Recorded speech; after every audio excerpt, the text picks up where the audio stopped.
conectadas, las que personas que después puedan ver este video a través de alguna red social o YouTube.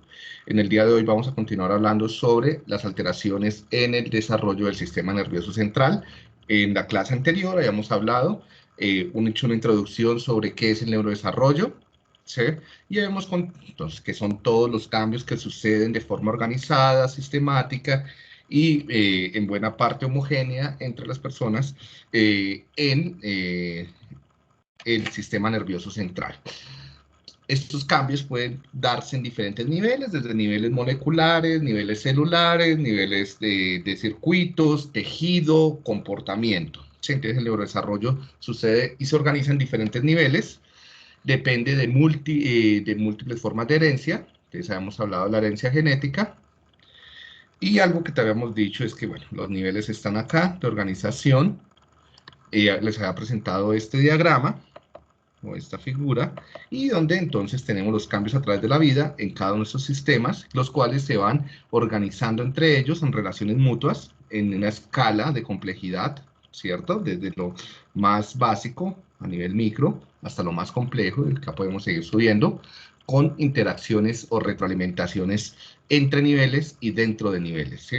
Esto quiere decir que el desarrollo del sistema nervioso central, o el neurodesarrollo, debe ser entendido desde un contexto de la dinámica, es decir, cambios a través del tiempo, y la complejidad en términos de emergencia de cualidades, capacidades, rasgos, fisiología, estructura, a partir de múltiples elementos que interactúan, de múltiples elementos en diferentes niveles, ¿no? Entonces, esto es una visión dinámica y compleja, o desde los sistemas dinámicos complejos del neurodesarrollo, ¿sí? Entonces, para que la tengan en cuenta, que es en realidad cómo se está comprendiendo el desarrollo en general humano y en particular nervioso, ¿sí? Entonces, también habíamos hablado que comprender el desarrollo del sistema nervioso implica necesariamente conocer también el desarrollo de otros órganos como el sistema inmune, el sistema hormonal, el sistema intestinal bueno, y otros como el cardíaco y demás. Bueno, y comenzamos hablando de la importancia que tiene la variación genética para comprender, y en esa medida también la herencia genética, el desarrollo, el neurodesarrollo. Hablamos de que dos formas de variaciones genéticas son las mutaciones y los polimorfismos, donde las mutaciones son un poco más excepcionales y los polimorfismos son más generales, que son variaciones llamadas alelos, ¿sí? Que se pueden presentar en las poblaciones, variaciones en el ADN, ¿sí? Entonces recuerden, un alelo es una variación del ADN que puede ser una mutación, un polimorfismo, ¿no? Recuerden esto muy bien porque más adelante vamos a estar hablando todo el tiempo de mutaciones y polimorfismos, ¿sí? Y eso es así durante gran parte del semestre. Entonces deben saber muy bien que estamos refiriéndonos a genotipos. Hablamos de los tipos de mutaciones, hablamos de mutaciones que la mayoría de las mutaciones pueden ser heredadas o pueden ser en novo, ser nuevas, donde se cambian, se pierden o se sustituyen ácidos bases. Y dijimos que el efecto que tiene una mutación depende de las condiciones ambientales, donde la mayoría de las mutaciones no generan ningún efecto. Algunas pueden ser desfavorables u otras favorables. Aquí, para saber si una mutación afecta o no el neurodesarrollo, tendríamos que ver si los genes que está afectando esa mutación se expresan en proteínas que son necesarias para los procesos del desarrollo nervioso en algún momento de este proceso, ¿no? Bien, y creo que quedamos acá, ¿no? Entonces, habíamos hablado de la epigenética. Entonces, la epigenética ya no es tan nuevo. Esto es un campo, esto es un tema que ha tomado vigencia en la última década, pero vienen estudios más o menos de hace 20, 30 años. Y básicamente se refiere a cómo circunstancias ambientales generan cambios en el contexto molecular que rodea las células o dentro de las células también, y esos cambios en ese contexto celular se reflejan en modulaciones sobre la expresión de ciertos genes, ¿sí? Entonces, que van a determinar si el gen se expresa o no se expresa, o se expresa en qué medida, ¿sí? A qué ritmo. Por lo tanto, la epigenética entonces va generando, o sea, no todo es genética, sino que la epigenética nos permite conectar estas diferentes escalas en una causalidad descendente, si se dan cuenta de estas causalidades de las que hablamos. Entonces sería una causalidad descendente, ¿sí?, en la que las condiciones orgánicas que están afectadas por las condiciones ambientales van generando modulación de la expresión de estos genes, que se expresa de nuevo, esto va cerrando el ciclo hacia arriba, en cómo se organizan los tejidos y cómo todo esto se refleja en conducta y cognición y memoria, atención, etcétera. ¿Sí? Por lo tanto, entonces, la herencia, y bueno, eso es epigenética en general, ¿no? La modulación del ambiente de la expresión genética. Hay varios mecanismos de la epigenética. En humanos los más estudiados son la metilación del ADN, porque tenemos restricciones metodológicas para estudiar los otros mecanismos post-transcripcionales y transcripcionales, pero no son los únicos mecanismos en humanos. Lo que pasa es que no los podemos estudiar muy bien. Lo otro que hay que tener en cuenta con la epigenética, para que simplemente una sugerencia general, es que tengan cuidado que en humanos, y más en neurociencia o en epigenética conductual, es muy difícil establecer relaciones causales. La mayoría de los estudios son correlacionales. ¿Por qué? Porque la epigenética es dependiente del tejido, ¿sí? Y entonces yo necesito estudiar el tejido, o sea, las células específicas en las cuales se está modulando la expresión de los genes. ¿Qué es lo que pasa? Si yo estoy hablando de conducta, por lo general estoy también queriendo estudiar la epigenética del sistema nervioso central. Pero para estudiar la epigenética o el epigenoma del sistema nervioso central, yo debería poder acceder a muestras del sistema nervioso central, y no de todo el sistema nervioso central, sino de las áreas o circuitos específicos involucrados en una conducta. Por ejemplo, si estoy hablando de la respuesta de temor, debería poder acceder a las neuronas de la amígdala para ver los cambios epigenéticos en determinado momento sobre estas neuronas. Resulta que eso no se puede hacer, porque para poder acceder a esas neuronas yo tengo que sacarlas, y si las saco genero daño. Entonces no puedo hacer biopsias del cerebro, y menos de áreas sensibles del cerebro, simplemente para estudiar en humanos. En otros animales se hace, pues con regulaciones éticas, ¿no? Pero en humanos no se puede hacer, o mejor, sí se puede, pero no se debe hacer. Entonces estamos restringidos a las medidas de células periféricas, tales como las células del epitelio de la boca o las células de la sangre, los glóbulos blancos, ¿sí? Entonces, la mayoría de los estudios de epigenética en humanos son estudios que son modelos bastante imprecisos, porque no logran estudiar los tejidos sobre los que suceden los cambios epigenéticos, ¿sí? Bien, ahora, eso era simplemente una aclaración, porque esto se ha vuelto como las neuronas espejo, ¿no? Todo el mundo habla de ello y nadie lo entiende muy bien. Lo otro es que cuando hablamos de epigenética, también hay un tema muy importante, que es la epigenética transgeneracional o la herencia epigenética, que nos interesa muchísimo para el neurodesarrollo, porque esto me permite, y esto ha permitido romper la dicotomía entre naturaleza y crianza, o entre ambiente y aprendizaje, ¿sí? O sea, ¿qué es aprendido, qué es ambiental? Eso no es posible saberlo ahora, porque epigenéticamente hay influencias ancestrales que están influyendo sobre las probabilidades del neurodesarrollo, y por lo tanto influyen sobre las probabilidades de la conducta, ¿sí? Sabemos actualmente que lo que han vivido nuestros padres, abuelos, influye causalmente, ¿sí?, sobre, bueno, esto se ha probado en modelos animales, y indirectamente o correlacionalmente en humanos, que es altamente probable que influya sobre cómo se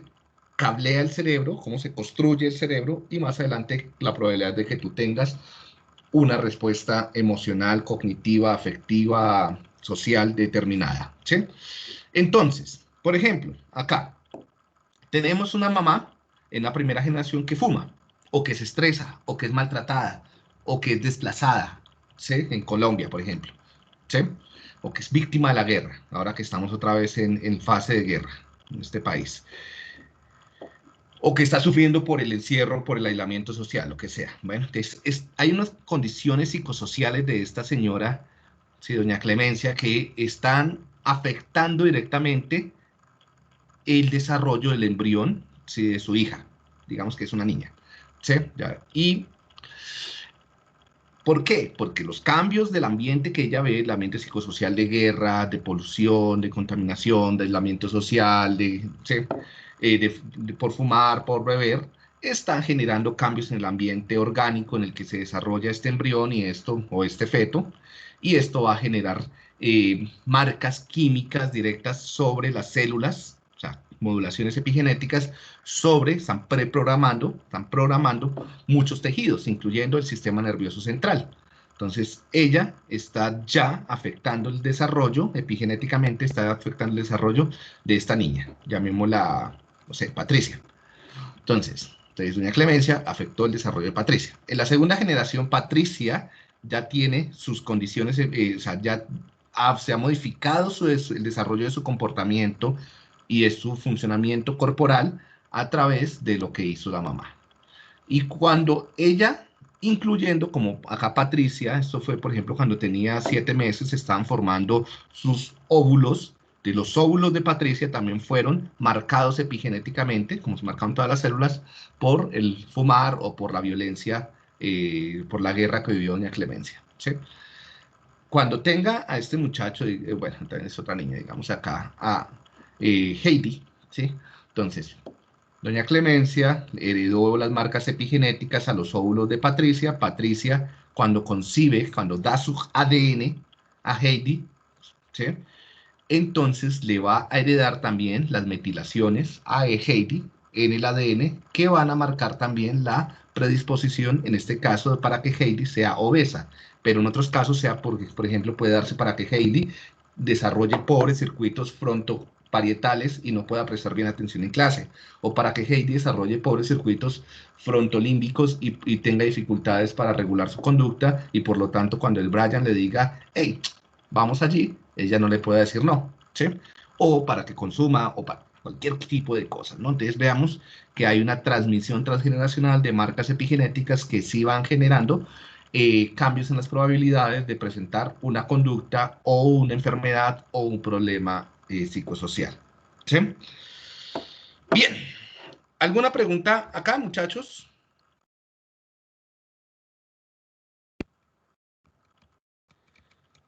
¿O algo que aporte, o algo que quieran decir?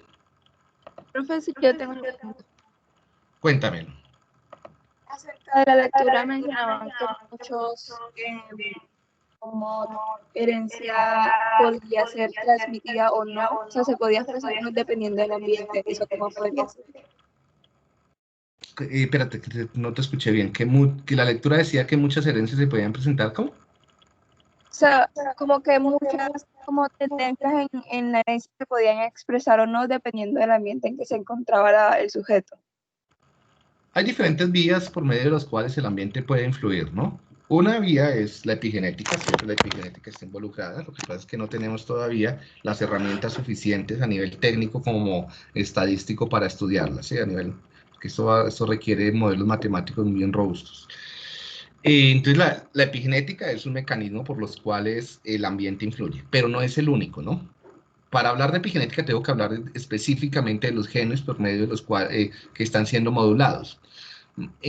Actualmente los modelos que mejor se adaptan a ese tipo de situaciones son los modelos de sensibilidad diferencial, en los cuales las personas tienen polimorfismos genéticos que los hacen más sensibles a la modulación epigenética, ¿sí? Entonces, por ejemplo, yo trabajo con el receptor de oxitocina. Situaciones de cuidado o maltrato en personas que tienen receptores con mayor cantidad de guaninas, ¿sí? Esas personas son más sensibles a las situaciones de cuidado o maltrato. Entonces, si están en un ambiente de cuidado, se metila, no se metila la guanina, entonces por lo tanto se expresa en mayor cantidad de receptores de oxitocina y tú puedes generar o cablear cerebros con mayor conectividad oxitocinérgica que puedan desarrollar mejores habilidades sociales, de empatía, de percepción social, ¿sí? Pero pues, esa misma persona en un contexto de violencia intrafamiliar o de violencia doméstica, la generación de glucocorticoides en el cuerpo va a llegar al cerebro y va a metilar los receptores, al tener mayor cantidad de islas CPG de guaninas en el receptor de oxitocina, el receptor es silenciado. Al silenciar el gen del receptor, qué pena. Al silenciar el gen del receptor, no tienes poquitos receptores. Al tener pocos receptores, esto va a conllevar a que no pueda generar muchas sinapsis moduladas por oxitocina, lo que a largo plazo va a generar que tengas pobres recursos de regulación o de atenuación del estrés a través de las relaciones sociales. Eso es simplemente un ejemplo, ¿no? Es a través de la epigenética y en epigenética hay que conocer los genes que están siendo modulados. Otros ejemplos también tienen mecanismos epigenéticos, tienen que ver directamente con alteraciones que se puedan generar sobre los mecanismos del neurodesarrollo, que los vamos a ver ahora, sinaptogénesis, migración, etc. Otros mecanismos tienen que ver con alteraciones en sistemas que influyen sobre el desarrollo del sistema nervioso, por ejemplo, el sistema inmune. Ambientes tóxicos, ambientes con alta polución, por ejemplo, pueden generar aumento de citoquinas, y ese aumento de citoquinas puede generar aumento de microglía, lo cual dificulte la plasticidad cerebral en ciertos momentos del desarrollo, lo cual se va a ver reflejado en problemas de aprendizaje. Y así hay muchos otros ejemplos, ¿no? Entonces es difícil, o sea, son múltiples mecanismos, son muchos. Entonces por eso ahora más adelante vamos a hacer el foro. Dale, Carolina. Ok, profe, gracias. Bien. Yo era... Dime. No, nada, gracias. Vale, alguien más iba a decir algo. Ay, esto yo no sé, no me está subiendo. Bien, entonces, sigamos. ¿Cómo? Yo tengo una duda también. Dime. Cuando hablaste de las mutaciones y el polimorfismo en alelos, el polimorfismo sería la variación en el ADN y las mutaciones, errores en la copia. No. Tanto polimorfismo, o sea, los alelos son variaciones en el ADN, ¿sí? Okay. Variaciones poblacionales, no variaciones individuales, son variaciones poblacionales, es decir, en la frecuencia de los alelos. Entonces, por lo general, esto es más genética de poblaciones. Entonces, se mide un gen en una población y se miran las variaciones. Si esas variaciones superan el 1%, o sea, una variación específica, se habla de un polimorfismo. Si no supera el 1%, se habla de una mutación, independiente del mecanismo que la cause. De hecho, todos los polimorfismos nacieron, nos originaron siendo mutaciones. Las mutaciones se pueden generar por diferentes fuentes, no solamente errores de copia, ¿sí? También se pueden generar por errores en mecanismos hay unos mecanismos que controlan la estabilidad del ADN y sí, también se pueden generar, por ejemplo, por exposición a radiación, por estrés, por estrés celular, por una cantidad de circunstancias se pueden generar mutaciones. ¿Sí?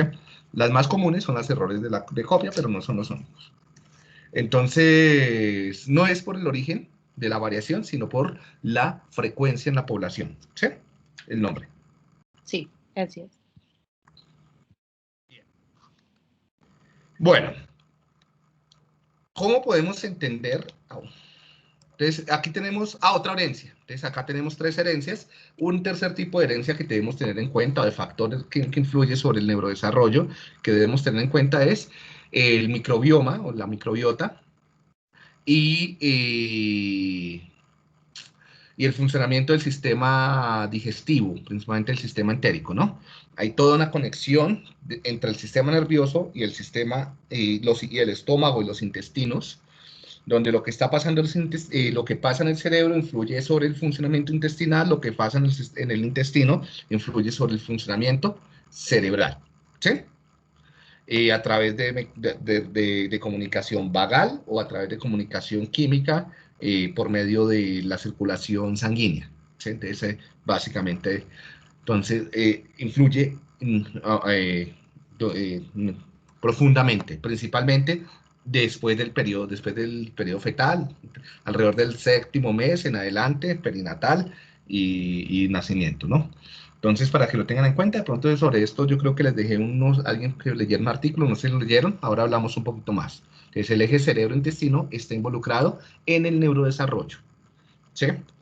Y por lo tanto, la nutrición, la lactancia, y el tipo de alimentos que se consumen dentro de la familia influyen decisivamente sobre los mecanismos del neurodesarrollo, lo cual influye sobre cómo se desarrollan los procesos cognitivos, afectivos, la conducta en general, ¿sí? Y sobre esto, pues hay un montón de artículos que lo explican y que lo muestran con claridad, ¿no? Y esto abre toda, no solamente una posibilidad explicativa sobre los mecanismos del para explicar el neurodesarrollo o los problemas del neurodesarrollo, sino que también abre unas posibilidades de intervención. Tú no solamente puedes intervenir el neurodesarrollo a través del entrenamiento cognitivo o de los fármacos, sino que también lo puedes hacer a través de modificación ambiental, por ejemplo, modificando las prácticas alimenticias. Y también puedes hacer prevención y promoción de la salud o de un desarrollo cerebral saludable a través de garantizar buenas prácticas alimenticias, por ejemplo, de una lactancia prolongada.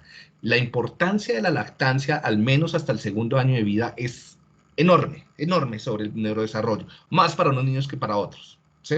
Porque siempre alguien dice, ay, a mí me lactaron un mes, a mí no me lactaron, y yo soy divinamente, ¿sí? Y hacer el tic. Entonces, no siempre. Hay personas más sensibles que otras. Recuerden que esto es más de probabilidades, ¿no? Y entre más unas factores de riesgo, peor, ¿no? Entonces, si hay maltrato, si hay pobre nutrición, si no hay lactancia, si hubo nacimiento por cesárea, y vas así asumiendo, pues cuando tengas 6, 7 años, 10 años, vas a tener problemas de adaptación y así toda tu vida, ¿no? Entonces, la lactancia es algo esencial para el neurodesarrollo, ¿no? Entonces ya pueden ir a preguntarle a sus papás, a sus mamás, qué tanto lo lactaron, ir haciendo su autobiografía cerebral o intestino cerebral. ¿Qué es esto? Entonces hay un conjunto de bacterias que poblan, que viven en los intestinos, que generan moléculas, principalmente péptidos, y también estimulan directamente el nervio vago, una estimulación vagal ascendente o una estimulación intestinal que va a través de la sangre, a través de las moléculas, péptidos, que están modulando la producción de microglía, epigenéticamente están modulando diferentes genes que modulan el neurodesarrollo, que están incitando la mayor producción, por ejemplo, de citoquinas. Las citoquinas son terribles para el neurodesarrollo, ¿sí? La inflamación, y todo esto regula los periodos o momentos sensibles o periodos críticos para el desarrollo del lenguaje, la atención, la regulación emocional, la regulación del comportamiento, etcétera, ¿no? Entonces no es algo menor y no es algo que deba ser dejado al parecer del pediatra. Ay, no, mamita, eso ya después, he escuchado cosas como después del tercer mes, eso ya es pura agua. Mentiras, ¿sí? O cosas como, no, eso el nacimiento por cesárea no influye. No, mentiras. El nacimiento vaginal es necesario por las bacterias también, ¿sí? Que invaden el cuerpo, ¿sí? Entonces, sí se debe trabajar a nivel comunitario, social y en salud por nacimientos, en lo posible, ¿no? Pues tampoco es que vamos a sacrificar a la mamá por un nacimiento natural. Pero si se puede, y si no es necesario programarlo, y si no es necesario inyectar pitocin, y si no es necesario, o sea, pues, ¿para qué promover solamente por un tiempo de quirófano, o por no sé, algo de moda, o por algo religioso? No sé, es que hay tantas creencias alrededor de la gestación y del nacimiento actuales que son hasta aberrantes, ¿no? Que, ay, no, es que yo quiero que mi hijo nazca tal día porque ese día los astros están alineados y entonces hacen una cesárea ese día. Y pues ya generaron un factor de riesgo para ese niño. Si ese niño tiene un polimorfismo, por ejemplo, de vulnerabilidad hacia el sistema dopaminérgico, pues aumentaste el riesgo de que pueda ser diagnosticado o con TDAH, o con esquizofrenia, o con espectro autista, ¿no? Entonces, esto no es causal, recuerden, esto es probabilístico. Entonces, sí es importante trabajar en este tipo de cosas. Además, la lactancia prolongada mínimo hasta los 2 años, ¿no? Bueno, mínimo hasta el primer año, pero sugerible hasta los 2 años. Y esto no lo digo yo, esto están estudios, esto lo dice la OMS, la OPS, ¿sí? O sea, la Organización Mundial de la Salud y Panamericana de la Salud. La lactancia sugerida es hasta el 2.º año de vida. Ah, que se me caen las pochecas, que es que no, que dirán, es que lo... Sí, esto no tiene nada que ver con la autonomía. Que tú lactes bastante a un niño no quiere decir que no va a ser autónomo. Sí, ni con el estadio oral, ni nada de eso. Es algo de salud y de neurodesarrollo. Bien, ¿alguna pregunta Diego, sobre una estas pregunta. fuentes hereditarias? Dime. Pues es más, digamos, de la relación entre cerebro y alimentación, que me surge la duda sobre los como suplementos alimenticios o, ay, espera, o las vitaminas que se toman supuestamente como, no sé, para la memoria o para cosas así. Quiero saber como qué tanto de eso es cierto o qué tanto es Yo, como marketing no, no, y ya. no, yo creo que mucho es marketing, ¿sí? Es toda esta vaina del omega 3 y hay cosas que tal vez no hagan daño, ¿sí? Pero hay cosas que tal vez sí hagan daño. Por ejemplo, hace poco salió un estudio muy interesante y toda una polémica, no acá en Colombia, sino, pues, bueno, también se escuchó acá, pero acá como que lo callaron, sobre el daño de las leches de fórmula. Las leches de fórmula, algunos estudios han mostrado que no solamente no son necesarias, sino que además pueden generar serios daños gastrointestinales, inflamación, alergias y indirectamente daños cerebrales, ¿sí? O sea, en el neurodesarrollo. Porque tienen niveles muy altos de azúcares que pueden sensibilizar o pueden promover el desarrollo de bacterias. Hay dos tipos de bacterias saludables y bacterias como tóxicas, ¿sí? Entonces, esos altos niveles de azúcares y grasas pueden favorecer, y grasas como que no son provenientes de la madre, pueden promover el desarrollo de bacterias tóxicas, ¿sí? Sobre esto yo no soy experto, no tengo todo el conocimiento, simplemente les cuento lo que pude leer, y además fue publicado en revistas muy serias, ¿no? Donde hay toda una campaña internacional también para tratar de no dar leche de fórmula en lo posible a los niños. Algunas leches de fórmula. Que he visto yo, que muchos incluso pediatras recetan leches de fórmulas porque tienen sociedad o intereses económicos con esas empresas, porque les dan viajes, porque les dan algo, y es muy extraño, porque yo he sido padre y he visto también que a uno le pasen el volantico de, vaya y compren a tal lado, que esa es buenísima, y la mayoría de los papás, pensando en la buena fe y que el médico es súper riguroso, lo hacen, o sea, algo parecido como además lo homeopático y demás, ¿no? Entonces, lo mejor es que tratar de leer, tratar de ver qué componentes tienen lo que uno le está dando a sus bebés, y tratar de informarse un poquito sobre, ¿sí? En bases, en bases científicas, ¿no? No en el ABC del bebé, ni en la revista Hola, Aló, ¿sí? Eso por lo general, esas fuentes, cualquier página para padres no son confiables. Es mejor ir directamente a la investigación científica, ¿sí? Para resolver tanto en nutrición como en neurociencias o neurodesarrollo, neuropediatría, ¿sí? Y acá somos muy olímpicos y yo veo que hay mucho pediatra que es muy olímpico sobre esos temas. Bueno, eh, no sé si tengan alguna otra pregunta. Sí, Diego, yo tengo una pregunta. Dime. O sea, con todo este tema de la leche como de fórmula que sea tan mala, ¿hay otro alimento como recomendado si uno no puede lactar? Sí, tengan cuidado, o sea, yo no estoy diciendo que no deban, que tengan que suspender la leche de fórmula. Lo mejor es tratar de mirar bien cuáles serían las mejores, ¿no? Y nunca la leche de fórmula reemplaza la leche materna, eso sí, sí. O sea, puede ser un complemento, ¿sí? Pero no un reemplazo. Y toda esa vaina de que cerebrión y ahora hay una cantidad de marketing, que era lo que preguntaban anteriormente, de vitaminas para el desarrollo cerebral, eso sí es puro mercadeo, eso no, nada de eso está comprobado, sí, ni la emulsión de Scott, ni nada. Sí, incluso hay unas cosas que después de cierto tiempo se descubrieron que eran tóxicas, como la cola granulada, que a muchos, bueno, los más vieja guardia nos daban.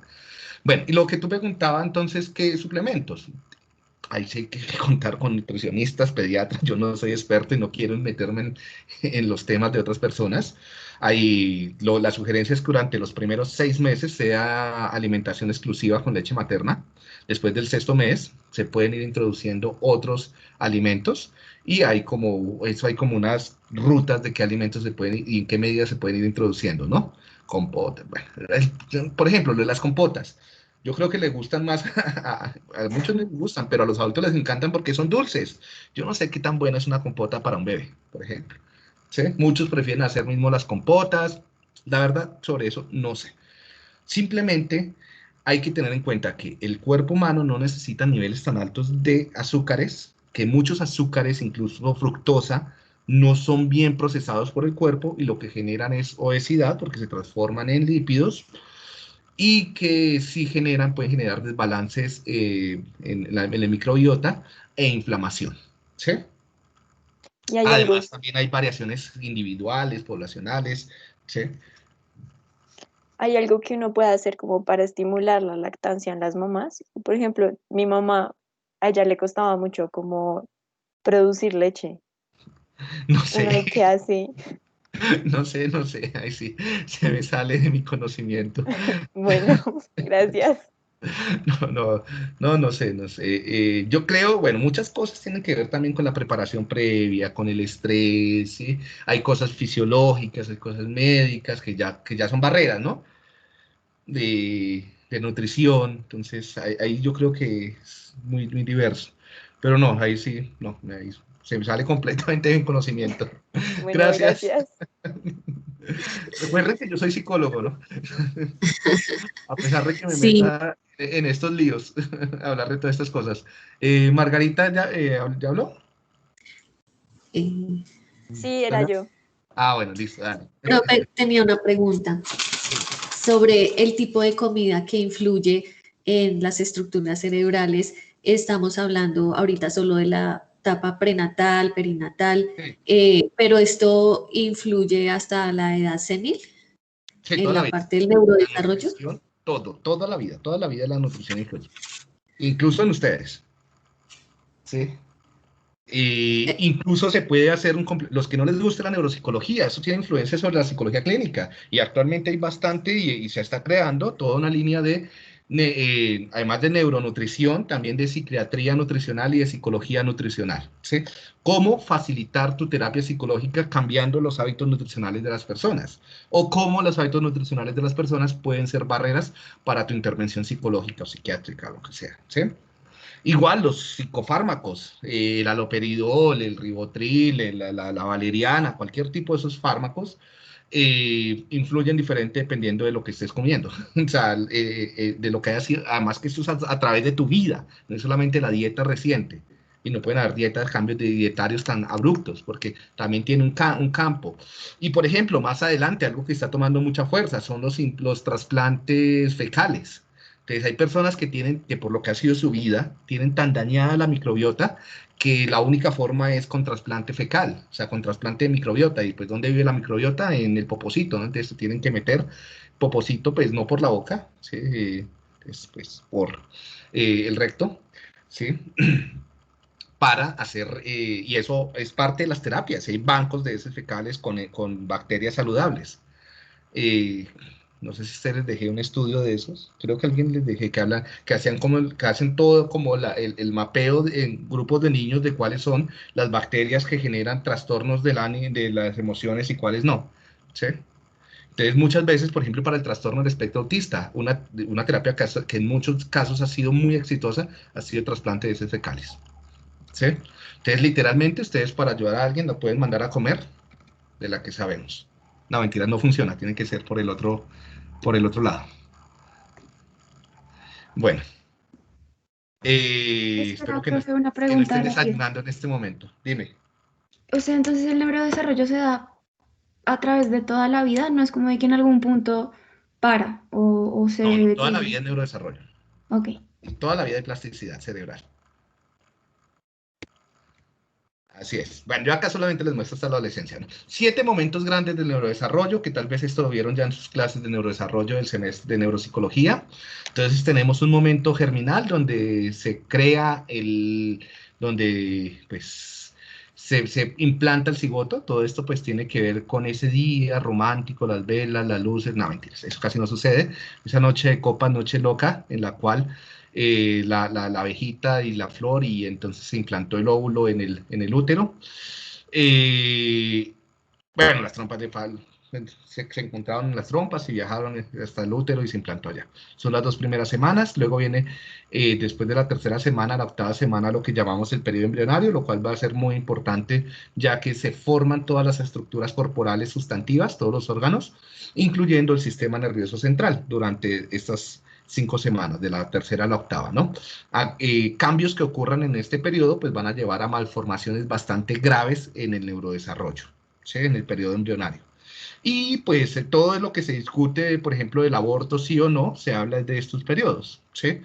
Ya después del periodo embrionario, la idea es no promover abortos, por lo menos en casos excepcionales, porque ya podríamos tener funcionamiento del sistema nervioso central, y si hay funcionamiento del sistema nervioso central, podríamos tener cosas tales como subjetividad, dolor, bueno, otros tipos de componentes afectivos, ¿no? Bien.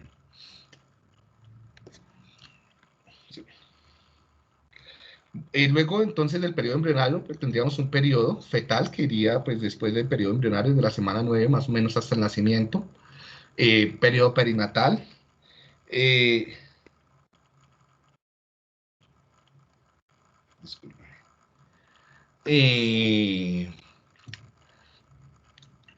La infancia sería el periodo de lactancia, que serían el primero o los 2 primeros años de vida, dependiendo del texto que ustedes lean.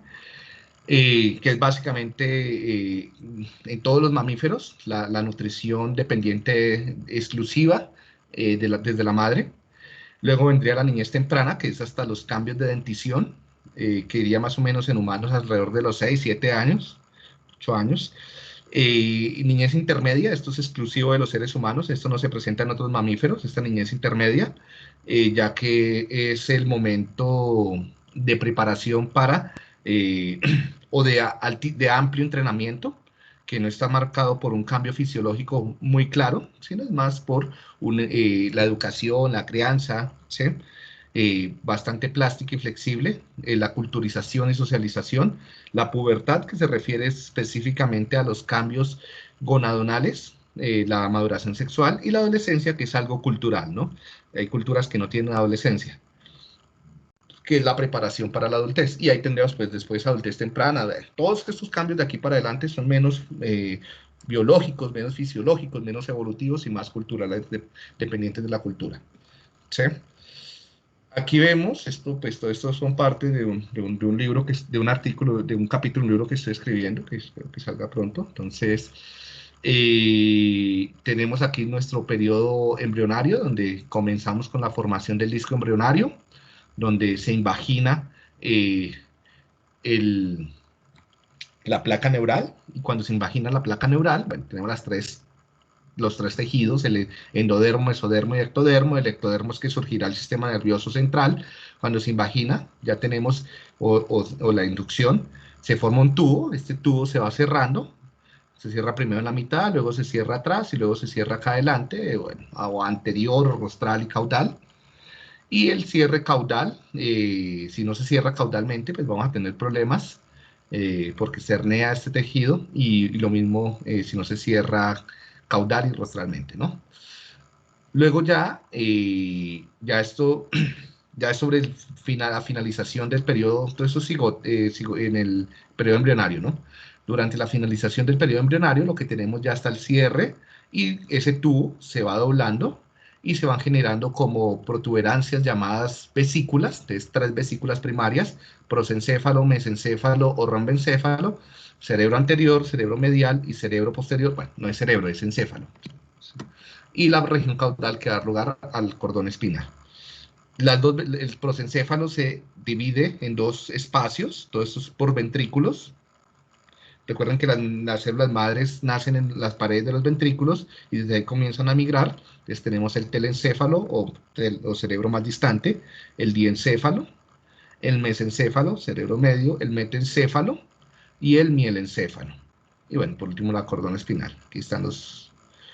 Y esto va a dar lugar a todas las estructuras cerebrales, ¿sí? Y ya después del nacimiento, pues tener, o cerca del nacimiento, lo que vamos a tener es una formación de giros y cisuras, una girificación importante, ¿no? Esto es un resumen de lo mismo, de cosas que ustedes ya vieron. Bueno, esto es como un recorderis para lo que vamos a ver. Entonces, mecanismos del neurodesarrollo, mecanismos importantes. Son 7 mecanismos básicos del neurodesarrollo. Neurogénesis, migración, diferenciación, maduración. La maduración se compone de arborización dendrítica y crecimiento del axón, sinaptogénesis, muerte celular, poda sináptica y mielinización. Los que están marcados en morado serían los que están más relacionados con la plasticidad cerebral y con los momentos sensibles del desarrollo o del neurodesarrollo, ¿sí? Los más sensibles, asociados al aprendizaje.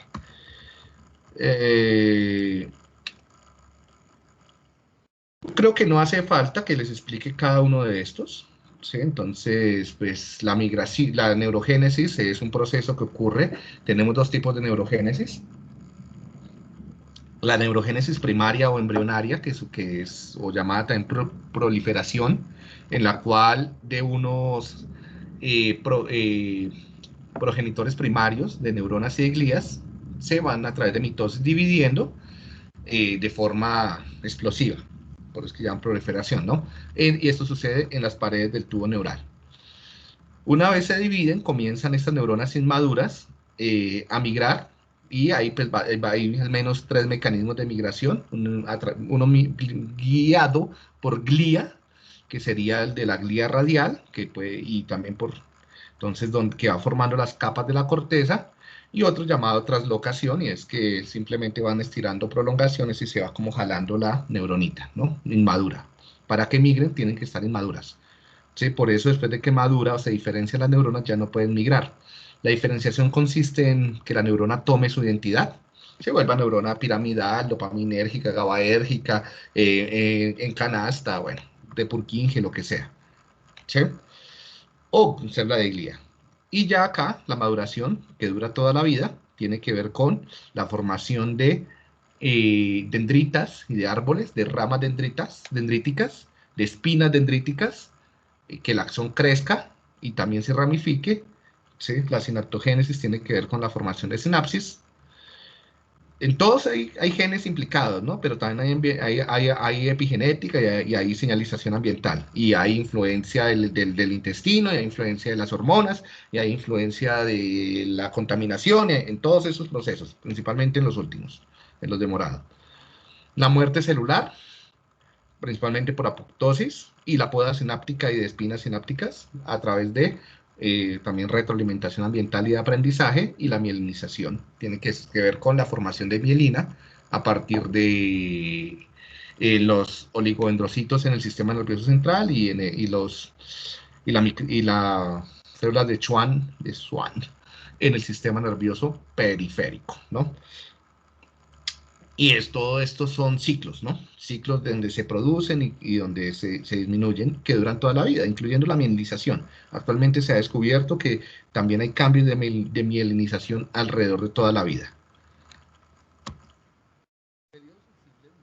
En los momentos en los cuales hay una mayor plasticidad, o sea, en la que estos mecanismos están sucediendo de forma organizada en ciertos lugares del encéfalo para facilitar la adquisición o el desarrollo de una habilidad, ¿sí? Por ejemplo, que en la corteza occipital haya una mayor cantidad de producción de espinas dendríticas cerca del 4º mes postnatal, va a generar un periodo altamente sensible para aprender a percibir formas, o caras, o bordes.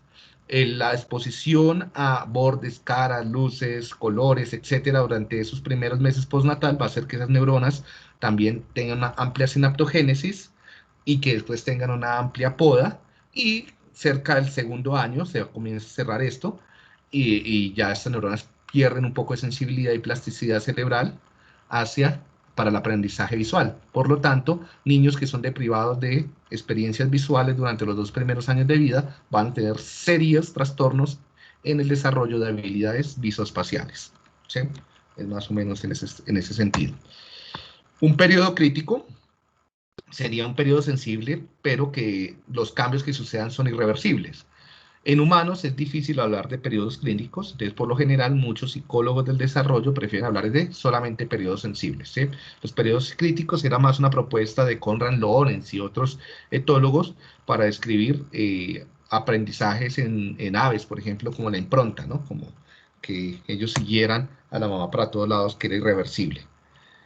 Esto depende de la plasticidad tanto a la espera como dependiente de la experiencia. Por favor, revisen qué es eso de la plasticidad de la espera y dependiente de la experiencia.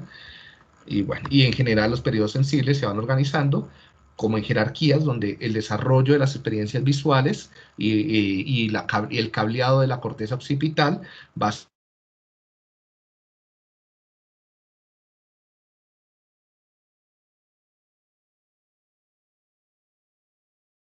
o circuitos occipitales temporales para denominar objetos. Entonces, se van desarrollando redes del reconocimiento espacial, redes del reconocimiento o de la denominación, lo cual va a ser importantísimo para que más adelante, al unirlo, por ejemplo, con redes de la percepción auditiva, vaya emergiendo la lectoescritura. ¿Sí?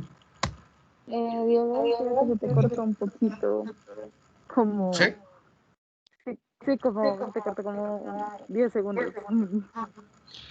Bien, te repito lo que estaba diciendo. ¿Sí? Que los periodos sensibles se organizan en jerarquías de periodos sensibles, donde los periodos sensibles más tempranos van a ser para el desarrollo de habilidades sensorio-motoras más básicas o simples. Por ejemplo, primero, acá, durante los primeros meses postnatales, el desarrollo de habilidades básicas de reconocimiento visual y también de discriminación, por ejemplo, cortezas temporales, acústica y discriminación, digamos, de los fonemas, ¿no?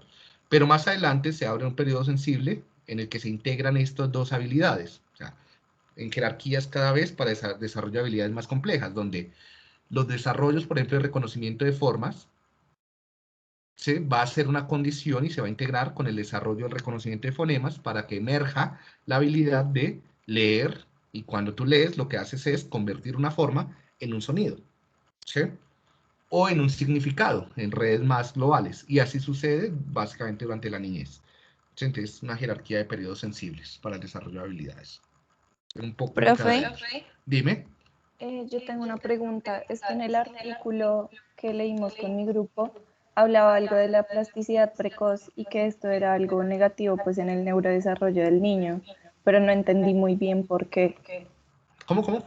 Disculpa, estaba leyendo ya. Lo que han escrito. ¿Que en el artículo que tú leíste qué?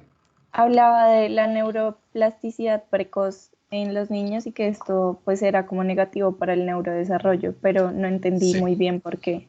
Tengan cuidado, y esto es algo, muchachos, uno en esta vida tiene que pelear con tanta gente.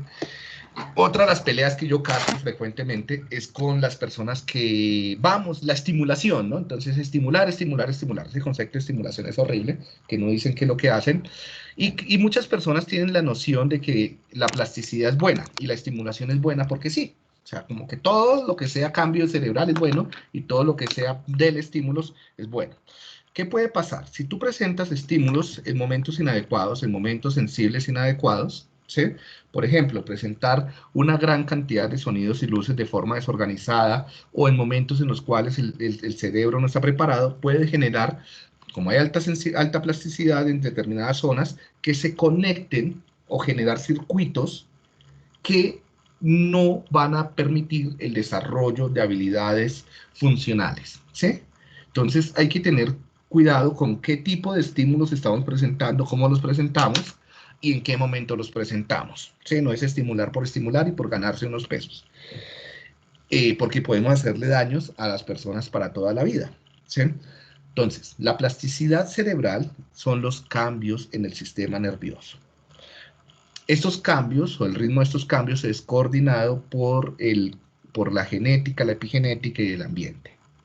Acelerar ciertos cambios sin que estén organizadas algunas habilidades o sin que estén organizados algunos circuitos, pueden conllevar a trastornos del neurodesarrollo, dependiendo de cuáles sean los circuitos que generen conexiones aberrantes. Por ejemplo, generar conexiones aberrantes tempranas a nivel de corteza prefrontal puede conllevar a que más adelante no puedas aprender a controlar tus emociones o a controlar tu pensamiento, ¿sí? O sea, acelerar, por ejemplo, el desarrollo de la corteza prefrontal, ¿no? Acelerar el desarrollo de la corteza visual puede acortar la oportunidad para aprender a reconocer objetos, lo que más adelante te puede llevar a problemas para aprender a leer, para reconocer objetos en tu vida cotidiana, ¿sí? En las nocias, como disnocias. Acelerar el desarrollo motor puede conllevar a que se desorganicen la motricidad gruesa, la motricidad fina y que más adelante tengas dispraxias, ¿sí? Y así sucesivamente, dependiendo de los circuitos que se desorganicen. Ok, gracias, profe. O sea, hay momentos, hay tiempos, hay ritmos y no hay que acelerar, no hay que presionarse. Otra discusión, eso sí ya es de otro contexto, por ejemplo, es con la exposición, y eso no es lo mismo para todos, ¿no? Hay personas más sensibles, hay personas menos sensibles, ¿sí? No, por ejemplo, no puedo decir que el bilingüismo temprano sea positivo para todo el mundo. Para algunas personas sí, para otras personas no, depende de lo que tú quieras desarrollar, depende de lo que sea valioso en tu cultura, ¿sí? Entonces depende también de qué esperes del desarrollo. Olga estaba levantando la mano, no sé, yo la bajé, ¿ya habló o...? Sí, profe. Era que, o sea, quería preguntarse entonces si habían como unos periodos definidos, periodos sensibles definidos, o sea, a tal año los niños Más o suelen menos, tener, sí. ¿sí? Sí. Y eso está determinado por las escalas del desarrollo temprano, ¿sí? Mucho de lo que vieron, por ejemplo, de Piaget durante el periodo sensoromotor, algunas cosas tienen vigencia, ¿sí? Por ejemplo, lo que se evalúa en las escalas tipo Griffins, tipo escala cualitativa del desarrollo, la del ICBF, ¿sí? Entonces se espera que se desarrolle, que los niños se sienten, digan las primeras palabras, se reconozcan en el espejo, ese tipo de cosas tempranas tienen que ver con esta plasticidad dependiente de la experiencia y con estos momentos sensibles, ¿sí? Y por eso es Vale. importante el seguimiento temprano, teniendo en cuenta que esto tiene variaciones individuales, culturales, ¿sí? Bien.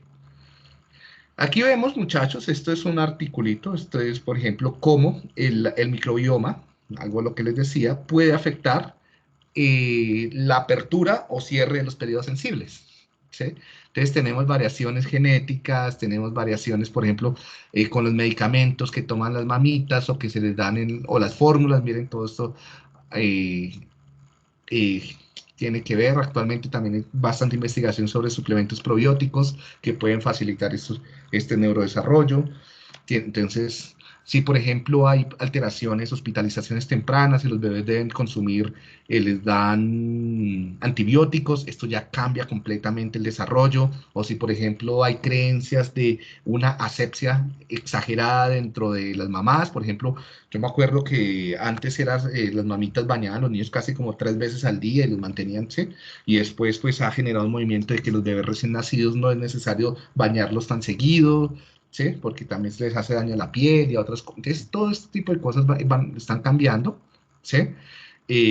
Porque se pensaba que todos los microbios eran malos. Ahora sí sabemos que matar microbios buenos es malo para el neurodesarrollo, ¿no? Si nació por cesárea, si no nació por cesárea, ¿sí? Qué tantos días de gestación tuvo, si hubo hospitalizaciones, qué tantas hospitalizaciones, ¿sí? Si hubo estrés en la madre, si no hubo estrés en la madre, qué tanto apoyo médico tuvo, la calidad del ambiente, si hay contaminación, si no hay contaminación, sí, todo, miren, el universo de cosas que están influyendo. Solo esto sobre las bacterias, acá no se está mencionando las hormonas del estrés, acá no estoy mencionando el sistema inmune, acá no estoy mencionando el funcionamiento respiratorio, el funcionamiento del corazón, de la presión arterial, todo eso va influyendo sobre cómo se da el neurodesarrollo y sobre la probabilidad de que haya déficit de atención, espectro autista, problemas de la conducta, ¿sí? Entonces, ¿cuál es la sugerencia acá? Muchachos, cuando ustedes vayan a analizar un caso de estos, miren todo lo que deben preguntar, explorar para entender mejor.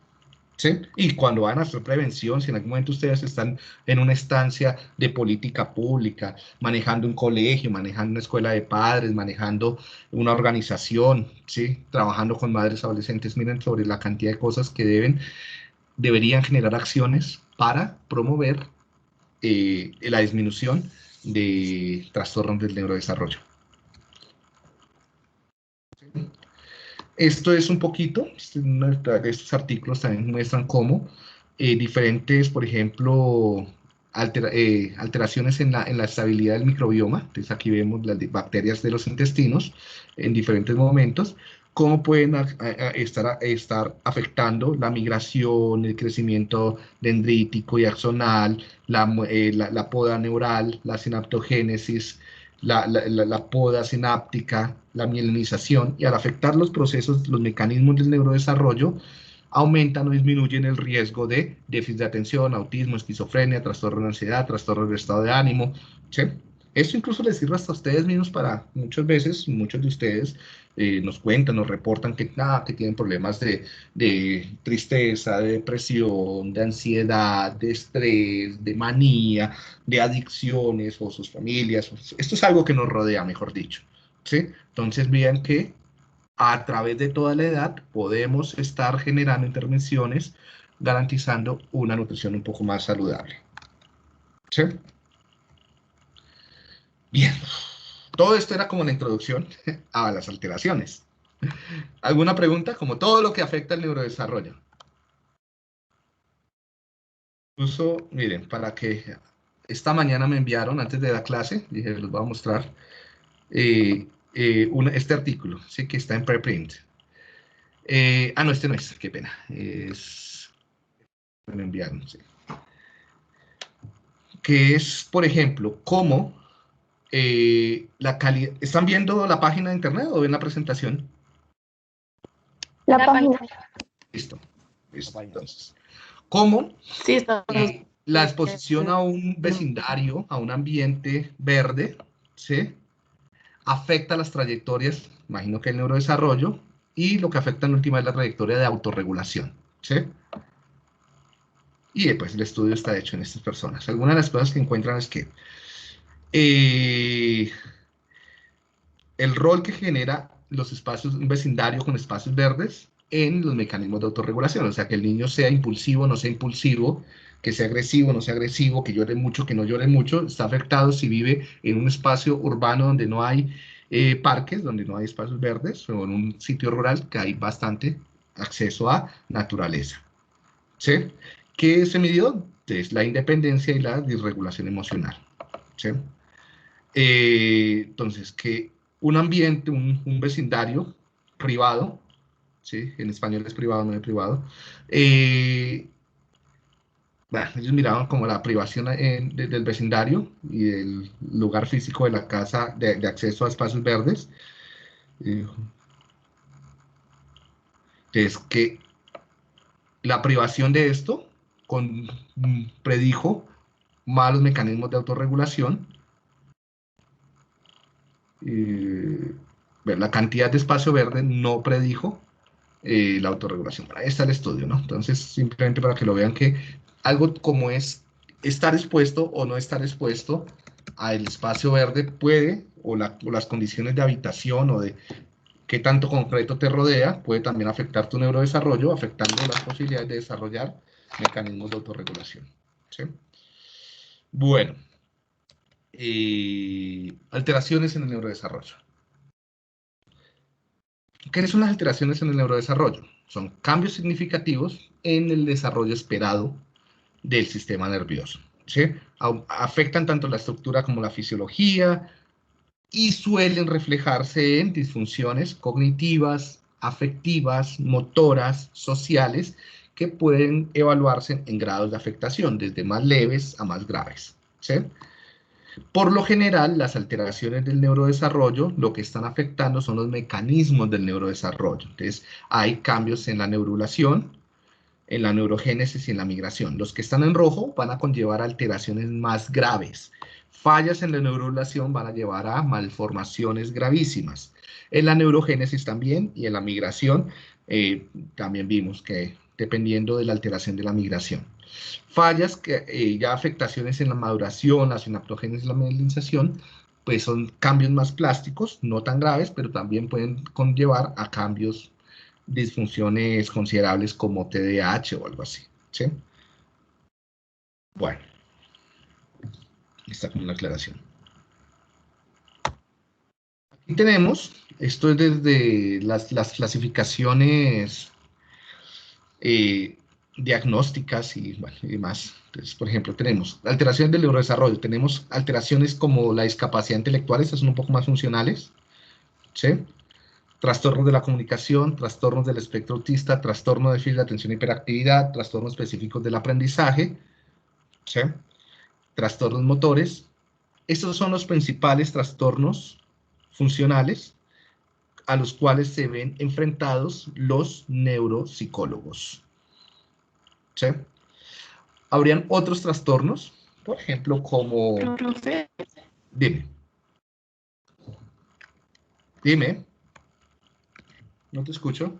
es que no estamos viendo la presentación. ¿Aló? ¿No están viendo la presentación?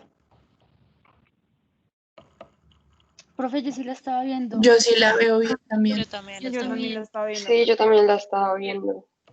Bueno, ya. Entonces, ya se debe estar viendo otra vez. Y si no, pues tienes que revisarla. De pronto es algo de la velocidad de tu internet o de algo así.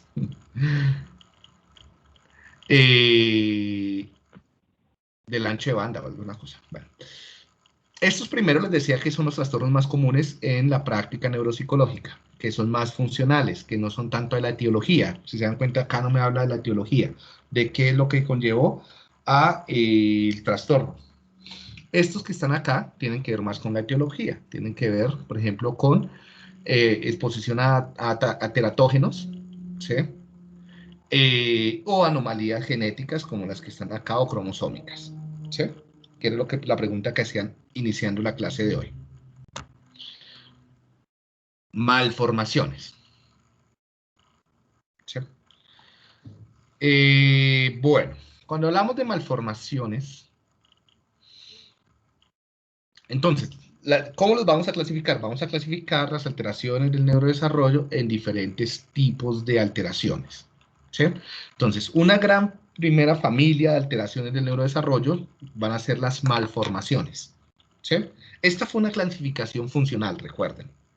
Ahora vamos con una clasificación un poco más con respecto a la etiología y a la estructura, ¿sí? Las malformaciones, entonces tenemos, por ejemplo, alteraciones del crecimiento de la cabeza, ¿sí? Y del cráneo. ¿Sí? Entonces, dentro de esas tenemos la microencefalia, la megaencefalia, y la microcefalia y la macrocefalia, ¿sí? Tenemos otra gran familia, ya les voy a mostrar cada una, que son las displasias cerebrales, de los hemisferios cerebrales. Y dentro de las displasias tenemos la holoprosencefalia y la génesis del cuerpo calloso, ¿sí? Ya vamos a ver cada una de estas. Aquí está como la descripción y cómo se ven. Por lo general, bueno, ya miremos con cada. La microcefalia y microencefalia. La microcefalia es simplemente una reducción en la circunferencia de la cabeza, del cráneo. 2 desviaciones estándar. Eso tiene que ser, esto es de acuerdo a la población, ¿no? Ya que no todas las poblaciones humanas tienen promedios de circunferencia cefálica similar, ¿no? Entonces tenemos una reducción en el tamaño de la cabeza, que por ende conduce a una reducción en el tamaño del cerebro, del encéfalo, ¿sí? La microcefalia es reducción de la cabeza con reducción del cerebro. La microencefalia es solamente una reducción en el tamaño del cerebro, del encéfalo. Entonces, una cabeza normal con un cerebro pequeño, ¿no? Eso, entonces, como muchas personas que ustedes conocen, que parece pues, que tuvieran cerebros más pequeños, ¿no? No vamos a hablar acá de política ni nada. Por lo general, las alteraciones en el tamaño de la... ¿Por qué suceden? Suceden principalmente por fallas en la proliferación, en la división celular, en la neurogénesis, ¿sí? Si hay una menor nacimiento, una menor tasa de nacimiento de neuronas, de división de neuronas, pues tendremos un órgano un poco más pequeño. En la mayoría de los casos esto puede ir acompañado de epilepsias y de discapacidad cognitiva, principalmente de tipo, anteriormente se llamaba retardo mental, ahora discapacidad intelectual o discapacidad cognitiva. ¿Listo?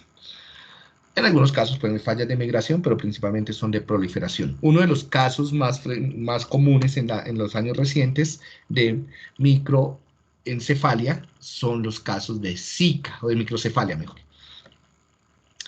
Esto sucedió hace más o menos 4 o 5 años, principalmente en Sudamérica y Centroamérica, y entonces un virus que era propagado por el mosquito, por los zancudos, principalmente en tierra caliente, entonces que dañaba seriamente, que generaba alteraciones de inflamación en el sistema nervioso, que afectaba la división neuronal y que conllevaba a microcefalia, ¿no? Entonces hay miles de casos de microcefalia asociados a virus de Zika, principalmente en Brasil, y en Colombia también hay varios.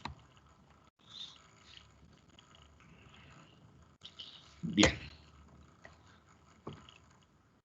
La megaencefalia tiene que ver con, y también macrocefalia, con una cabeza muy grande o un cerebro muy grande. Lo mismo, ¿no?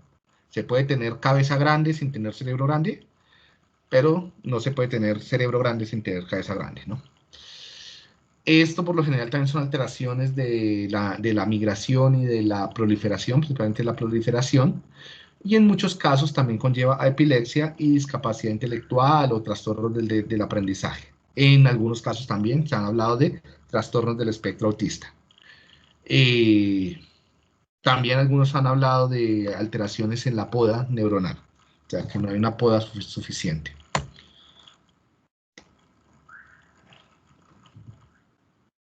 Aquí vemos cabezas grandes, bueno. Displasia de los hemisferios. Dime. Profe, una pregunta. La Dime. macroencefalia, o sea, es como una cabeza grande pero un cerebro de tamaño normal. Podría ser. Sí. Ok. Sí, sí. Diego, las displasias también son alteraciones del crecimiento o sea, también son malformaciones. Sí. Sí, sí. Aquí las estoy mostrando. Están todas dentro de la familia de las malformaciones. ¿Sí? Serían estas. Y las agenesias del cuerpo calloso, agenesia del cerebelo, agenesias de la amígdala, o sea, que no se forma. Bueno, entonces la displasia más grave sería la holoprosencefalia, ¿sí? Y es donde no se forman hemisferios cerebrales, o sea, es una sola masa. ¿Esto por qué sucede? Pues fallas en la inducción ventral y en la inducción dorsal, principalmente en la inducción dorsal. O sea, que del prosencéfalo no se forma telencéfalo, ¿sí? Entonces sigue siendo una sola. Entonces no tenemos dos ventrículos cerebrales laterales, sino uno solo, ¿sí? Por lo tanto va a ser una sola masa. Esto suele también llevar a trastornos en el desarrollo craneofacial, ¿no? Ahora vamos a ver.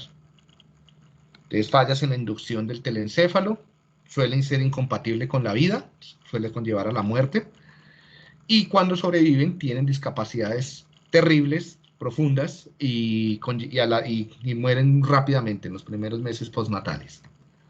¿Sí? Entonces, acá vemos, algunos pocos sobreviven para que les hagan estas pruebas. Entonces, un solo hemisferio, ventrículo, no hay divisiones hemisféricas, ¿sí?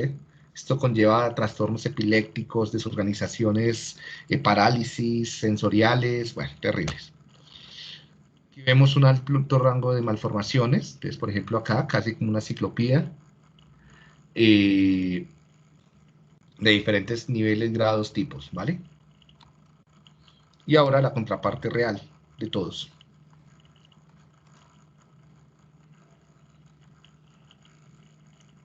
no van a comer nada en este momento. Agenesias, como la agenesia del cuerpo calloso, o sea, por alguna razón no se forma el cuerpo calloso, o no se forma el cerebelo, o no se forma alguna estructura cerebral, que por lo general, en muchos casos, ni siquiera se detectan, y simplemente conlleva trastornos del aprendizaje o epilepsias.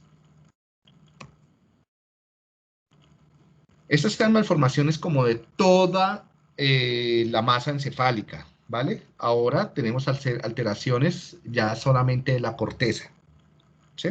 Malformaciones de la corteza. Dentro de las malformaciones de la corteza, lo que tenemos son, básicamente todas son debidas a alteraciones de la migración. Las malformaciones de la corteza son causadas por alteraciones en la migración. Tenemos la agiria o paquigiria, la polimicrogiria y las displasias focales o ectopías, que era la pregunta del quiz de la semana pasada, de la clase pasada. Entonces, dentro de... Y dije fallas en la migración, de la lisencefalia o agiria o paquigiria. Esto conlleva a serios problemas o trastornos del desarrollo funcional. Por lo general va acompañado de trastornos epilépticos y trastornos intelectuales graves, ¿sí? Y básicamente es que no se forman giros. Hay una alteración en la girificación de la corteza, ¿sí? Y no se forman giros porque el crecimiento de la corteza por la migración fue anormal y por la sinaptogénesis, ¿sí? Puede ser con agiria o con paquigiria. Agiria quiere decir que todo es liso, ¿sí? Sea lisencefalia. Y paquigiria, que hay unos poquitos giros, pero son muy gruesos. Sí, aquí están como los mecanismos. La polimicrogiria sería que se forman muchos, ya no es que no se formen, sino que se forman muchos, ¿sí? Y esto también pues genera aberraciones funcionales bastante grandes a nivel de aprendizaje intelectual, epilepsias, control motor, lingüísticas, etc. ¿Sí? Bueno, acá están mecanismos que están fallando. Entonces acá vemos polimicrogirias, ¿sí? Aquí vemos una displasia focal, ¿sí? Displasias focales, ectopías o heterotopías, son tres nombres para lo mismo. Tienen que ver con fallas en la migración donde se generan agregaciones, es decir, se acumulan núcleos de neuronas, y esa acumulación fuera del lugar de núcleos de neuronas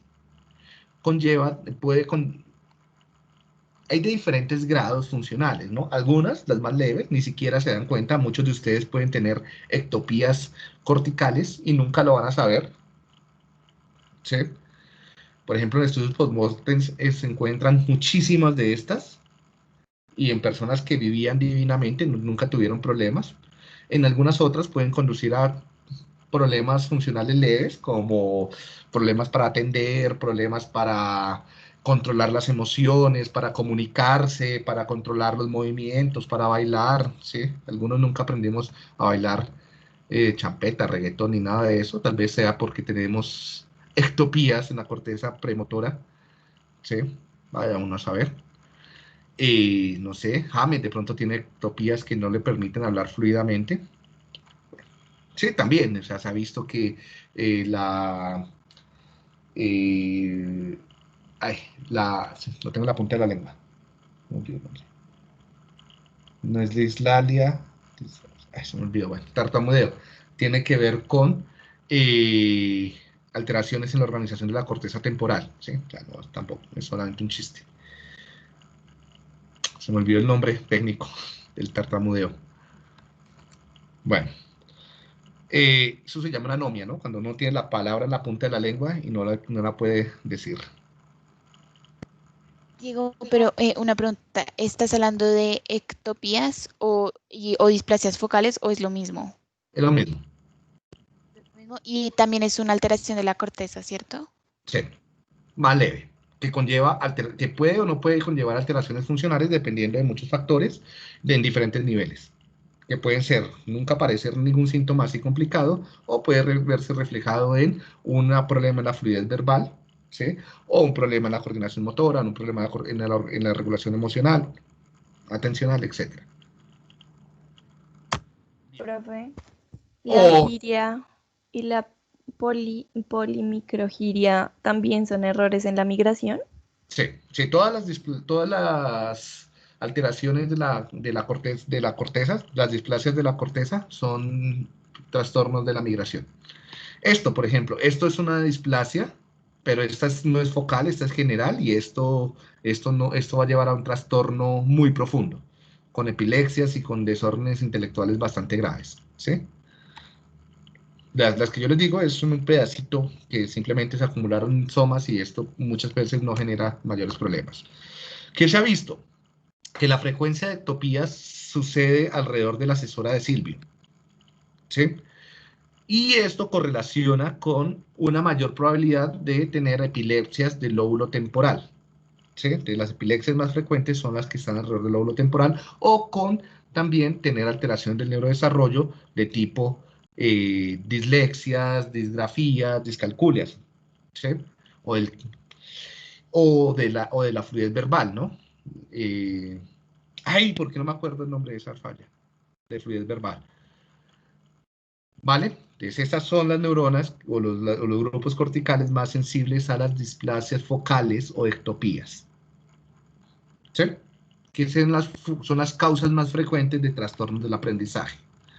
Saber si un trastorno del aprendizaje como una dislexia es debido a una displasia no te brinda nada terapéuticamente, ¿sí? Simplemente es para saber la etiología. Entonces, muchas veces no es necesario mandar ¿cómo se sabría? Con una resonancia magnética de 5 teslas, 7 teslas, una muy fina, ¿sí? Pero pues muchas veces no es necesario gastar tanto dinero en neuroimágenes, pues ya que esto no te brinda mayor herramienta terapéutica, saber que existe o no existe. Bien. Otras malformaciones son las malformaciones de cierre de tubo neural, ¿sí? Ay, Diego, creo que era disfemia. Ya me acordé de la que estabas tratando de decir, era disfemia, la del tartamudeo, ¿cierto? Ay, gracias, Paula. Disfemia, sí, disfemia.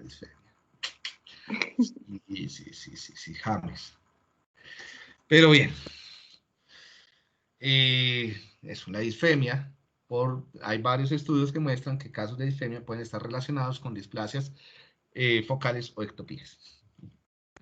Saberlo no te va a hacer que hables más fluido tampoco. Entonces, no brinda nada al tratamiento.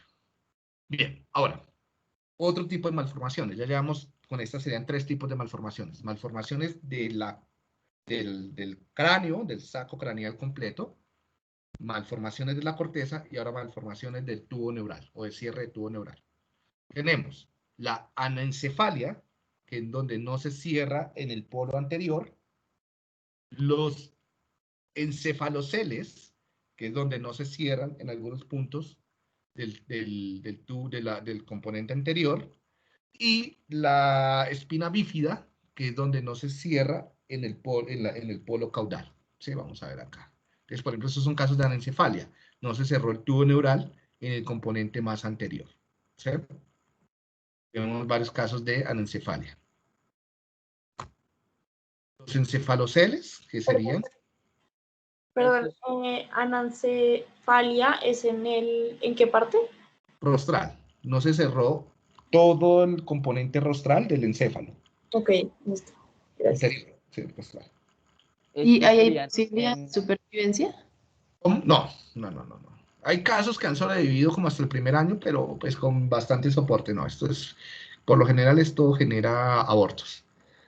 Esto ni siquiera por lo general nacen, pero pues algunos casos que nacen mueren a las pocas horas después del nacimiento. Okay. ¿Y estos tendrían que ver con respecto a migración o diferenciación? No, fallas del cierre de inducción dorsal. Okay. Fallas del cierre del tubo neural. Eso es fallas de inducción dorsal. ¿Sí? ¿Por qué? Porque hay genes que generan la inducción, el cierre. Y entonces, ya sea fallas cromosómicas, genéticas o ambientales que epigenéticamente no permitan que se expresan esos genes, o sea, los bloquean, evita que se cierren, ¿sí? Por lo general hay muchos componentes de la química del organismo de la mamá, del ambiente, del estilo de vida, que causan bloqueo de esos genes necesarios para el neurodesarrollo.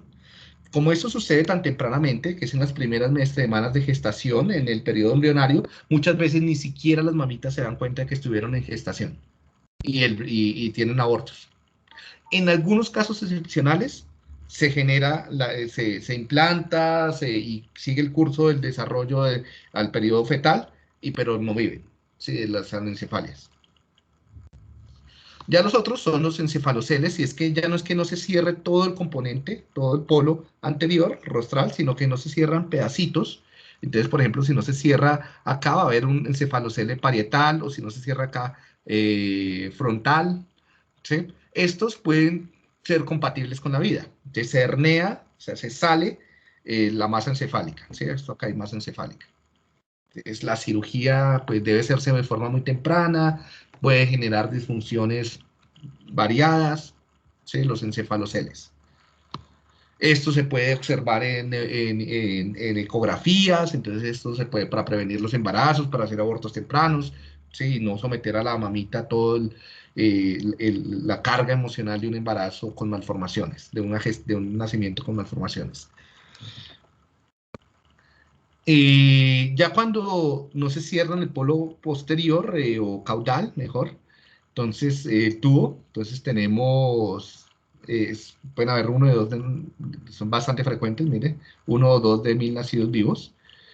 Entonces también se hernea y hay diferentes grados, ¿no? Entonces el grado más grave sería el mielomeningocele, donde esto por lo general conlleva a parálisis y disfunciones motoras graves, o la espina bífida oculta, que simplemente queda como blandito, que genera problemas de tono muscular principalmente. Todo esto es operable y rehabilitable, ¿sí?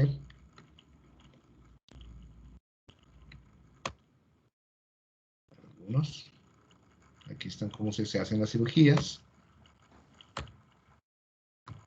Hasta ahí las malformaciones, o sea, las alteraciones del neurodesarrollo debidas a malformaciones, o sea, cuya etiología es una malformación. ¿Alguna pregunta sobre las malformaciones?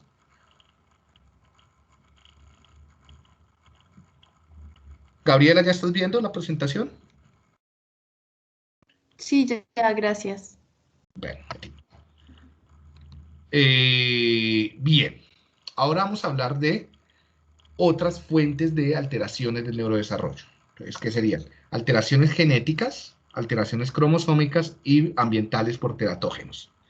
Dentro de las genéticas tenemos unas que son de un solo gen, o sea, un polimorfismo, una mutación en un solo gen, o poligénicas que son de muchos genes, o sea, mutaciones o polimorfismos de muchos genes, ¿sí? La mayoría de las alteraciones genéticas son poligenéticas, o sea, llevan alteraciones en múltiples genes. Por radiación, por mutación, por bueno, diferentes condiciones, dieta, demás. Las cromosómicas tienen que ver con la estructura del cromosoma y pueden ser o con la cantidad del cromosoma. Entonces tenemos trisomías, donde tenemos 3 cromosomas, monosomías, donde tenemos un solo cromosoma, que no están acá, deleciones, donde se parte un cromosoma y se pierde una parte de un cromosoma, serían cientos de genes que se fueron, duplicaciones, otras donde tenemos pedazos de cromosomas que se duplican, como el X frágil, o translocaciones, donde se pasa un pedazo de un cromosoma a otro. ¿Sí? Teratógenos, tendríamos medioambientales, como por ejemplo contaminación por mercurio, plomo, radiación, polución. Actualmente hay muchos estudios sobre la polución, cómo afecta el neurodesarrollo. Exposición a drogas, radiación, ¿sí? Y otros, nutrición, mala nutrición, algo así. Tendríamos dentro de otros componentes la salud materna. Dentro de la salud materna tenemos la edad, las infecciones virales bacterianas en la madre, desnutrición, alteraciones metabólicas, fisiológicas, químicas, hormonales, nutricionales en la madre, el estrés, la depresión pre o postnatal. Todo esto afecta al neurodesarrollo de su cría, de su descendencia, su prole. Adquiridas, trastornos del neurodesarrollo adquiridos, tales por perinatales, como las hipoxias o anoxias, son muy comunes. Bajo peso al nacer o desnutrición del neonato. Nacimiento pretérmino y postérmino también es bastante común. Cesáreas. Todo esto lo pueden elegir también dentro de las alteraciones del neurodesarrollo para los trabajos, ¿no? Si alguien no ha elegido. Daño adquirido postnatal. Esto es perinatal, ¿no? Ahora, el daño adquirido postnatal sería síndrome de zarandeo o algún otro trauma craneoencefálico, desnutrición en el neonato o en los primeros años postnatales, maltrato, negligencia, adversidad, infecciones bacterianas, virales, meningitis, etcétera, hospitalización, epilepsia, enfermedades metabólicas, tumores, bueno, un montón de cosas. Como no hay tiempo para ver todo esto, sí, esto los pueden hacer un doctorado en solo trastornos del neurodesarrollo. Entonces, simplemente se los presento. El libro de neuropsicología a través de casos clínicos, neuropsicología infantil a través de casos clínicos, que es de Editorial Médica Panamericana, donde sale el capítulo que les dejé para este tema, es muy bueno y tienen casos de todo esto. Entonces sería chévere a los que les interese que lo pudieran adquirir. ¿Sí? Bueno, sobre lo genético, ¿qué tenemos? Aquí hay unos síndromes, simplemente, y dónde están las mutaciones. Entonces, estos son monogenéticos. Entonces, mutación NF1 en el gen en el cromosoma 17, en la patica Q, bueno, ¿sí? Neurofibromatoses, tipo 1. Síndrome de Noan, mutación en el del gen 2, del cromosoma 12, en el Q24. El X frágil, una mutación que también se ve dentro de los cromosómicos, porque es una mutación en este gen que genera que se comiencen a duplicar y a duplicar estos alelos, o sea, como un BTNR, una repetición en tándem, hasta que el cromosoma X se rompe. Entonces, por eso parece que tuviera una patica rota y se le llaman X frágil. Síndrome de Rett, de Lang, son diferentes debidos a mutaciones. Y aquí pueden haber una lista de decenas. ¿Sí? Estos son genéticos, ¿no? Cromosómicos, tenemos entonces de nuevo, por la cantidad de los cromosomas. Es trisomía 21, que es el más común, síndrome de Down. Trisomía 18, o síndrome de Edwards. ¿Sí? Por lo general, conlleva alteraciones gravísimas que conllevan a la muerte o a discapacidad intelectual grave. Trisomía 13, o síndrome de Patau, no sé. Están en francés, no sé cómo se dirá. En los cromosomas sexuales, que también hay algunos bastante frecuentes. Klinefelter, que sería trisomía con doble X, un Y. Trisomía del supermacho, que sería un X más 2Y. Las supermujeres, que serían triple X. ¿Sí? No piensen mal, ¿no? Entonces, serían 3 cromosomas X. O monosomía del X, que sería el síndrome de Turner. De lesiones o microlesiones en los cromosomas, todo esto es cromosómico. El del maullido de gato, el de Prader-Willi, Angelman, que es en el mismo cromosoma, es en el 15, dependiendo si es en el paterno o en el materno. En el DiGeorge, ¿sí? Esto es epigenética, para que se forme Prader-Willi o Angelman. El cromosoma 22. Una pregunta. ¿Es el llanto agudo similar al de un gato? ¿Cómo? ¿Qué es el llanto agudo similar de un gato? La verdad yo nunca he visto. Tal vez podemos buscar en internet un video. Imagino que el llanto no es similar al de los seres humanos, sino que debe ser un llanto un poco más agudo, ¿sí? Y que para algunas personas parecería como el maullido de un gato. ¿Sí? Entonces, ¿tiene que ver con la forma en la que la persona habla o la persona sí puede hablar? No, yo creo que esto conlleva a alteraciones intelectuales graves para que el desarrollo lingüístico sea muy pobre. No creo que tengan desarrollo lingüístico para comunicarse. ¿sí? Pero si tienen dudas, yo creo que esto deben haber videos en internet, ¿no? Mejor que los busquen en inglés. Ya saben. De lesión del brazo corto del cromosoma 5. Entonces, no voy a entrar a explicar todo esto, simplemente, y algunos creo que los van a trabajar como trastornos del neurodesarrollo. Entonces, acá hay algunas cosas del síndrome del Down. El Down, por lo general, se presenta principalmente en madres mayores. Entonces, entre más edad tenga la madre, más probable es que pueda haber síndrome de Down. Y es porque fallan los mecanismos de regulación de los cromosomas, de la duplicación de cromosomas.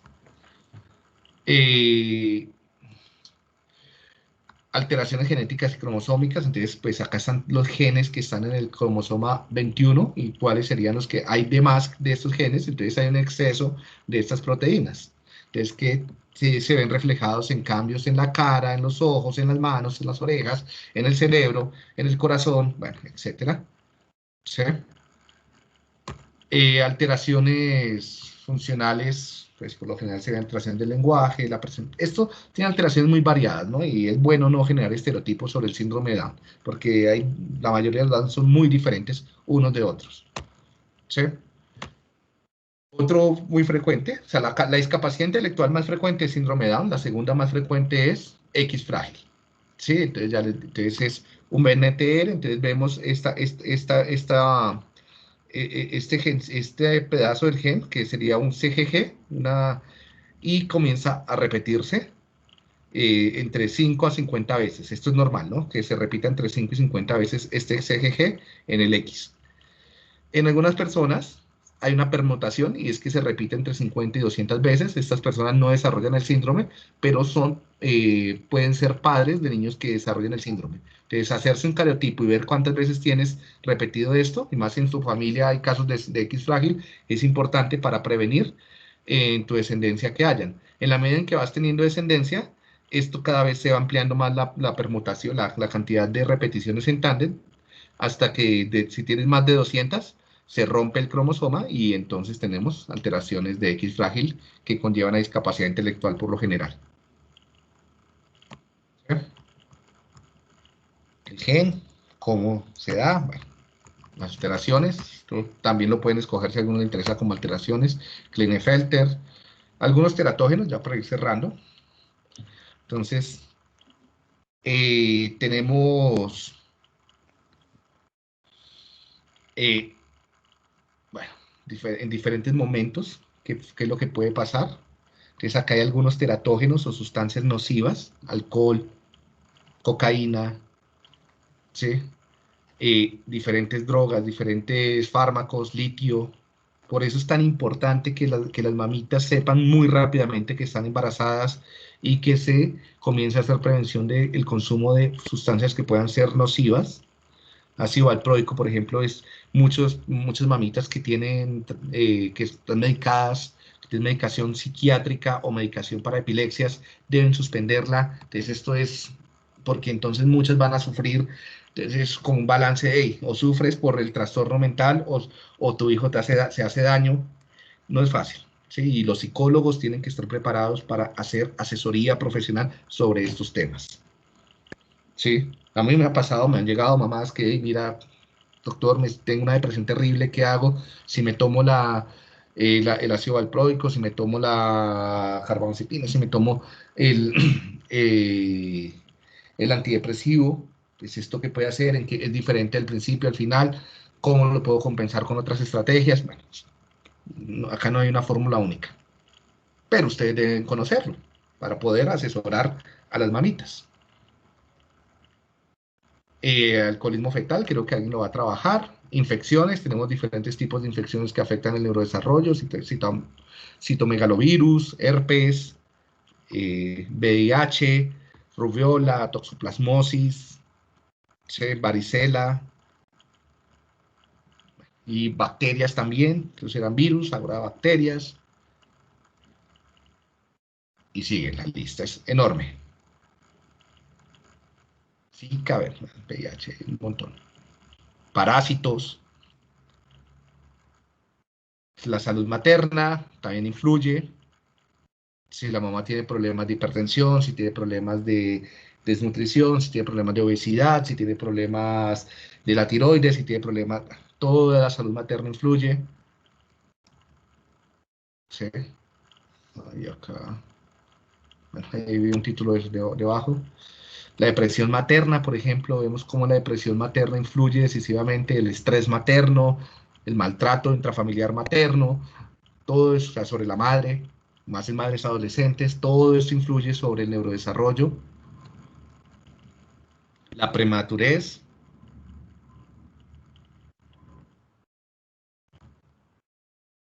Y por último, la inflamación, o sea, la salud en el feto, en el embrión y en el niño recién nacido, o en ustedes también, ¿no? Porque eso no para en los niños, también influye a través de toda la vida.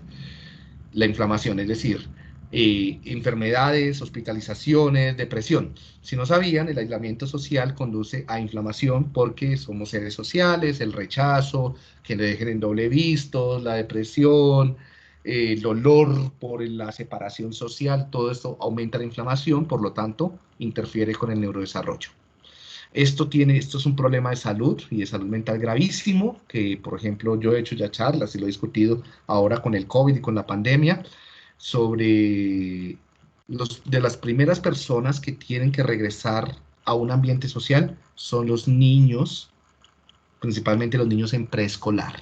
No es tanto por lo que puedan aprender, sino por la necesidad que ellos tienen de un ambiente de juegos, además de un ambiente social y de las interacciones sociales que muchas veces son coartadas porque los papás están trabajando, porque no tienen hermanos, porque no tienen primos, porque están, sí, y una pantalla también genera inflamación, ¿no?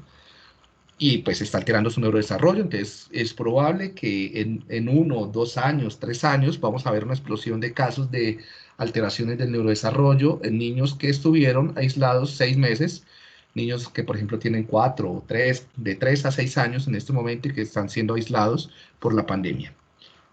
Se van a explotar los casos de déficit de atención, se van a explotar los casos de problemas emocionales, de problemas de la conducta y de problemas de la lectura. Entonces prepárense porque van a tener mucho trabajo. Bien, unos efectos moduladores. ¿Qué vamos entonces? Ahí ya con esto damos cierre, se nos fue el tiempo, muchachos, los que tengan que irse, muchas gracias. Ha sido un placer. Antes de que se vayan, comenzando la próxima clase, entonces, una tarea, deben leer los comentarios de sus compañeros del foro y hacerles comentarios, y en la próxima clase abrimos media